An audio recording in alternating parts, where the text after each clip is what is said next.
in 5, 4, 3.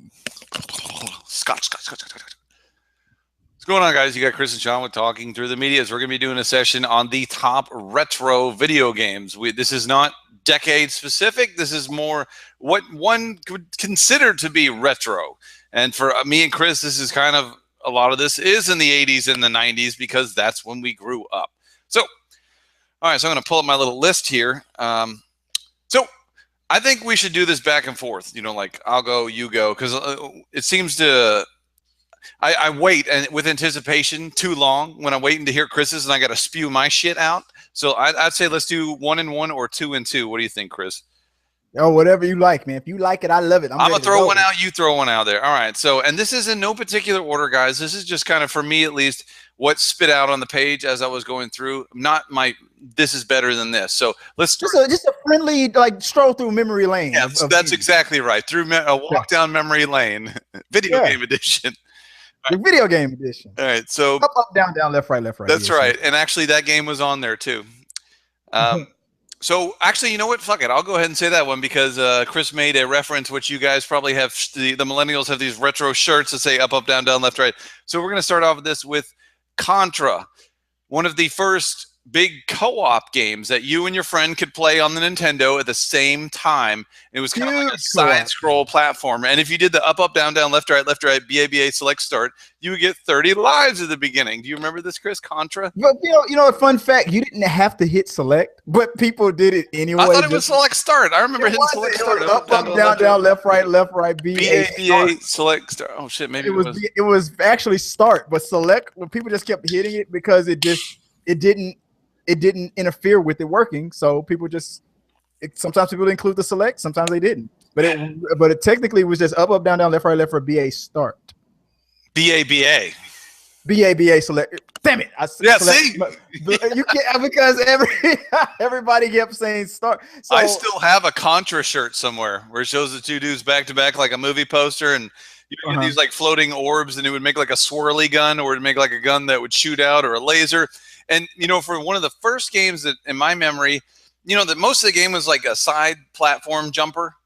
But then it had these stages where you would be looking down range and you would be jumping sideways, shooting down into the, you remember those little red, you had to hit the red crystal and you would be jumping back and forth side to side, but you'd be shooting down range. Yeah. So Contra for my first one, man. I loved that game. That was one of the first co-op games for me. So Contra. Yeah. You know what? You hit the nail on the head. Really good. I mean, this was still before you could save games and whatnot. You were forced. You had to play to beat it in one session. You had to beat it in a sitting, or that's it. You couldn't. I mean, restart. The time went out, you were screwed. So, but this was one of those games where it's like playing it by yourself was okay, but playing it with a friend, co-op mode, was very necessary because the adventure was big. I mean, 8 bits, but it was still such an awesome adventure. It made you feel with those little bitty weak ass graphics. You still felt like you went through a story mode from today's standards, where you know the cutscenes and all that stuff. And for some reason, it felt epic for just the little bit of the flashing little blinking lights that they gave you with those 8 little bits. Those graphics were good back then, though. It was exactly because it was all we had. But it gave you such a great adventure that you felt like you were really like you could feel the elements and the bullets whizzing by your head and all that stuff. You just duck or jump, just jump over the attack. Exactly. You felt like you were really a part of the adventure. So Contra was awesome, man, and it made men out of a lot of gamers back then. So awesome start.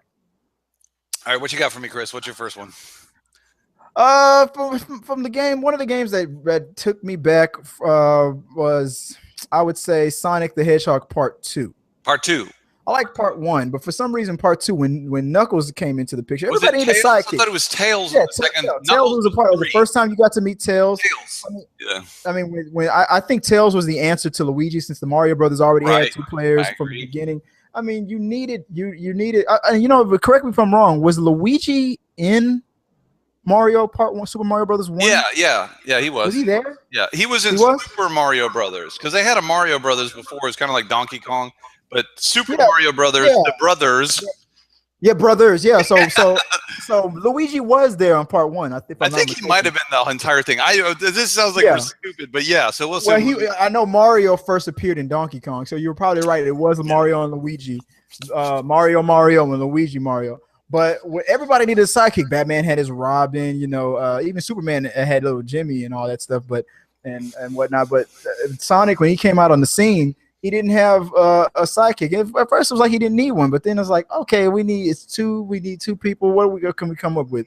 Tails miles per hour, and you saw that little spinning tail little dude, and then he could fly and stuff. So he could hover.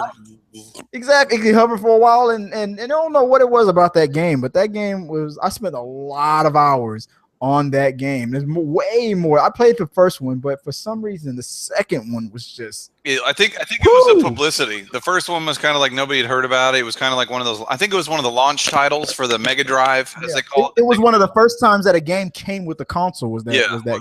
And I think they called it the Mega Drive in Japan, but then they called it the Sega Genesis here in the States. And I think it was a launch title because we were competing with. I was a Sega guy, but I had a Nintendo too. But that Sega Genesis, when it came out, I was like, 16-bit, baby. One thing I said in a video a long time ago is like back in the day with those Sega Genesis, you didn't, for some reason, I don't know about your neighborhood, but in my neighborhood, you wouldn't say, do you want to come over to my house and play the Sega Genesis? You would always say some Sega. For some reason, it was some Sega. I want to go play some Sega. Oh, yeah. Play some Sega? Yeah. Some Sega. It was always some Sega. I don't know why, but anyway. It was the same way where I was. Yeah. It's universal. Right. It was. You didn't have a Sega Genesis. You had some Sega. Had some Sega. So what you got for number 3? All right. So the next one for me was Mario Brothers 3. I had that too. Awesome. For me, this was like, as a child, this was the biggest worldwide phenomenon, if I remember, at the time. They even had movies like The Wizard publicizing it. It was all over the magazines because back then we didn't have the internet, so we had to learn everything either on TV ads, and you guys remember the Power Glove ad, which it didn't live up to the hype, or movies. And that's the only thing we could learn about things. Or sometimes we just go to the Blockbuster, or before it was Blockbuster, I think we had just like the Randall store, just the when I was a really little kid, the only thing we could rent movies at was attached to the grocery store. They had a video section where you could rent VHS tapes, and I think even before that, I've seen that. Yeah, I remember that. It was a shitty little.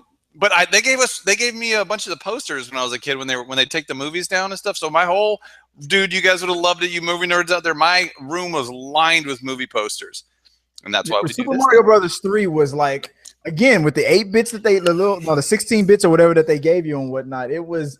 Because I think that was after when the Super Nintendo, if I'm not mistaken. I don't think was that regular. No, it was regular. No, it was a regular Nintendo with the 8 bits. It was at the end of the cycle of the regular Nintendo. It gave you so much with that frog game. Suit and the raccoon suit.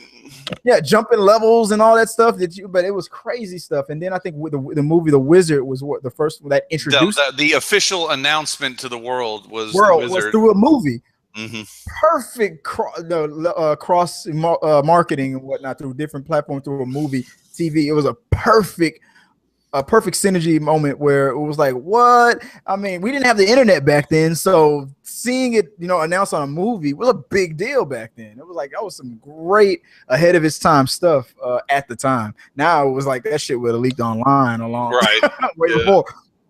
But that was really good. So all right, awesome pick. All right, so the next one I got nostalgia moment, man. I have Mortal Kombat 2. Yes. I loved all the Mortal Kombats, but for some reason Mortal Kombat 2 was like next level stuff. Everybody was so gruesome, so much more gruesome than the first one was. In the first one, yeah, I mean the fatalities were better. It was brutal. You started really getting into this storyline. Part 2 was when they really started started getting into this backstory about each character and made a whole world. In the first game, it was just like it was a stage, and here are your characters. It felt like a play. By the second one, you wanted to see the ending, the story. Yeah, exactly. Plus, we had the worldwide phenomenon that is Mortal Kombat. By the time the sequel came out, everybody's like, Mortal Kombat. People were lined up in the arcades where I lived, lined up. I tell you, oh yeah, I know. I'll tell you one thing that the movie was missing, and you know what? This is right on the spot. This is the very first time I've ever thought about this. But tell me if you disagree with me on this. What if at one point of the movie that when somebody did an uppercut on somebody, you didn't have to see it, but what if you heard in the background, Dusty, Dusty? Yeah, I mean, I would have. It would have been a nice moment, but I was like, you know, it would have been awesome. But that's mine. What do you think about Mortal Kombat, or do you want to? What's the next one? No, but true story. Just because it's related to this, real quick, guys. I remember when I was waiting, because back then I think it was Electronic Gaming Monthly or Game Pro magazine or something, and we were waiting for the home ports on the Sega Genesis and the Super Nintendo. And I had a Sega Genesis, and I had a BB gun at the time. And I didn't get an allowance like a lot of kids did. My parents just didn't believe in that. I just had to do chores, and that was it. You do schoolwork, chores, and you don't get an allowance. So you get a job when you get older. But anyway, wow. I had a BB gun, and I accidentally fired it when I shouldn't have been playing with it, but I was. And I accidentally broke a back window out of the house. And my only concern at the time was, because this was like a week before Mortal Kombat was coming out, and it was going to be my birthday, and that's what I was told. What do you want for your birthday? I was like, Mortal Kombat. And of course it did happen, but I was like traumatized. I was like, oh my God, I'm not going to get Mortal Kombat. I'm going to take away my Mortal Kombat. This is not fair. I'm going to have to pay for that window. That's a fucking window, Dad. God damn it. I was crying like a little bitch. Mortal Kombat. Yes. I'll never do it again. You'll shoot your eye out. You'll shoot your eye out, kid.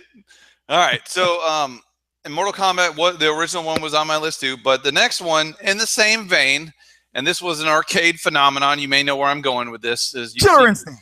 No, this was well, that's another good one too. But Street Fighter 2.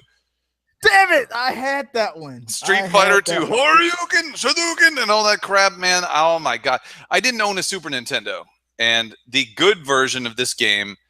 And actually, it wasn't even on Sega Genesis to begin with. It was like a Capcom game, and you know they really gave love to Super Nintendo. So I remember wanting to rent from Blockbuster a Super Nintendo, and the cost. For all of you kids who don't know what Blockbuster is, Yeah. Blockbuster was a video game store. A movie rental store that also rented out video games. They could have bought Netflix. They had the chance. Blockbuster. They were like $1 billion industry in the 90s that had a chance to buy Netflix when it first launched, but didn't because they were dumbasses. That should be a shirt. Blockbuster. They sure did fuck up, didn't they? Yeah. At one point, there was a Blockbusters Awards show that was actually taken kind of seriously in Hollywood for like 2 seasons. But anyway, that's neither here nor there. Yeah, so Street Fighter 2. That was two. It was Street Fighter 2. I mean, Street Fighter 2 was so awesome. You forgot that Street Fighter 1 existed. It was an arcade, yeah. It was like Street Fighter 1 never happened. Right. Sagat was the main villain. If I heard, now you know what? I believe he was. I think Bison was not the main villain. I do believe Sagat. Yeah, because that's how Sagat got the burn from Ryu doing the Ryu when he came from, burned up his shit. Sagat. It was funny because I heard that Sagat, being the main villain of the first one, became the sub villain or the underboss on Street Fighter 2, and there was a bigger boss, and M. Bison stayed one of the big shots for a long time. Thing, yeah. Not the entire thing, because after a while he became a sub boss too. But then the whole 3 or 4, I think. First 3 or 4, yeah, it was always M. Bison was the last guy. But the cool thing about Street Fighter 2 was that they rode that pony for a long time. There was Street Fighter 2 Turbo Edition, Street Fighter 2 Special Edition, Tournament Edition, Turbo, Super. That Turbo was crazy. Yeah, super duper duper Street Fighter 2. Crazy. Street Fighter 2, and then it was a bunch of, they like when are you gonna come up with 3? And then they finally hit you with 3, and it was like weird that it wasn't 2 anymore. It was kind of, I don't know. But that now was we're the first ultra competitive arcade game for me that I can remember in my lifetime. So competitive. Dude, I remember an arcade that had like 6 of them like put together, and it had like a tournament thing happening where you played. If you lost, you were out, but if you won, I never got to do that. You move on to the other console where you can play somebody else, and they had a real system involved. I would love to have done that. Street Fighter 2 was taken very seriously. It launched these whole like these clans and stuff and whatnot. All these clans and stuff. It all, to me, it all began. with Street Fighter 2, if you think about it. All these tournaments. All right, cool. What else do I got? Another game that brings me back was Mike Tyson's Punch Out. Yes. Mike Tyson's Punch Out. Nintendo, man. I mean, you had all kinds of crazy different bosses and whatnot. Popinski, the Sandman. King Hippo. Yeah.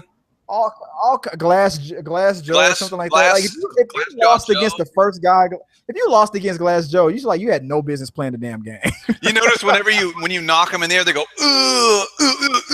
and then they go back and forth, and then they finally just yeah, it was awesome how they get that select and do the power punch. I never did beat that game. I never could beat Mike Tyson. I never beat the game. I did the code once to get all the way to the end at Mike Tyson. Mike Tyson would destroy anybody out. I'm gonna have to YouTube like a victory. Mike Tyson being beat on Super Punch Out. Oh, my God! I've never seen anybody beat him.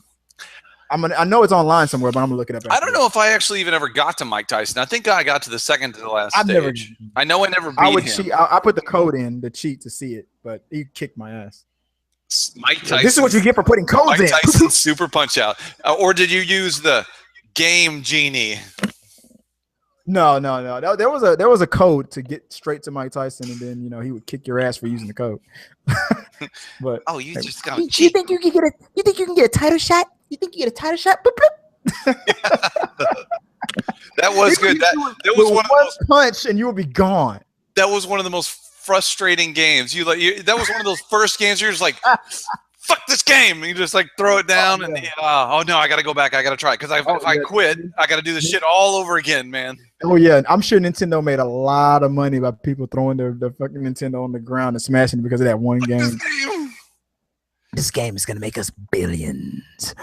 All right, so let's see here. So that's actually one of my favorite games ever, the one he just mentioned, Mike Tyson's Super Punch Out.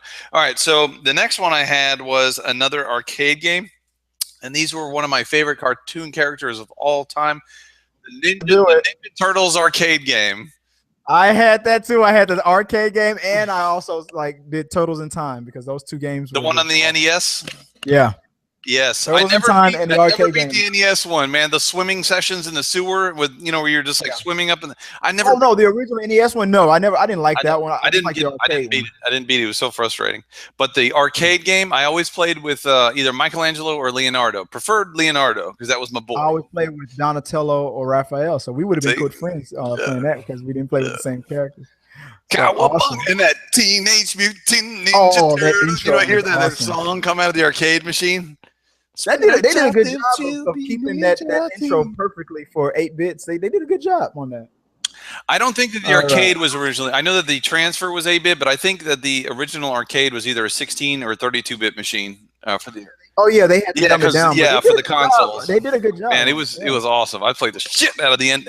And I probably spent more time on the Nintendo version just because we didn't have to give 50 cents or 25 cents every time we played it. But man, and real quick while I'm on that. Simpsons arcade. I played the shit out of the Simpsons arcade.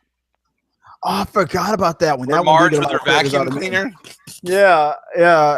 Dang, and Bart with the skateboard.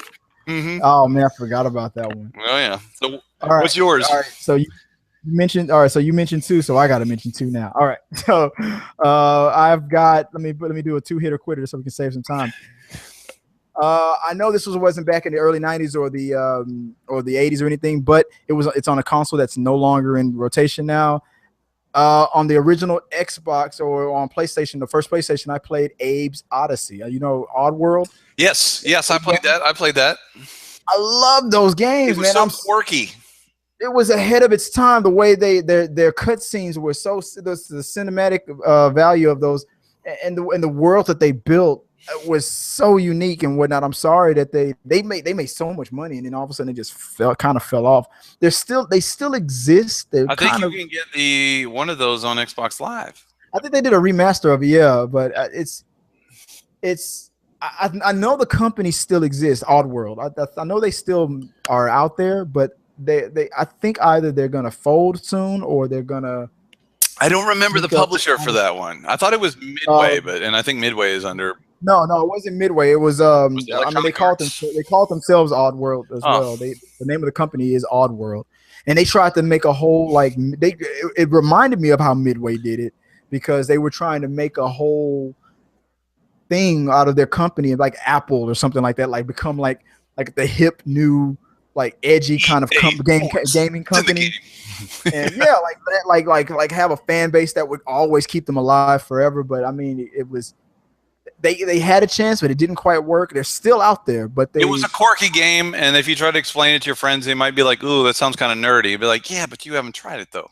But when you play it, I mean, nowadays it sucks. I mean, but at the time, the graphics and the cutscenes were like beautiful. The storyline was pretty funny. It's pretty awesome.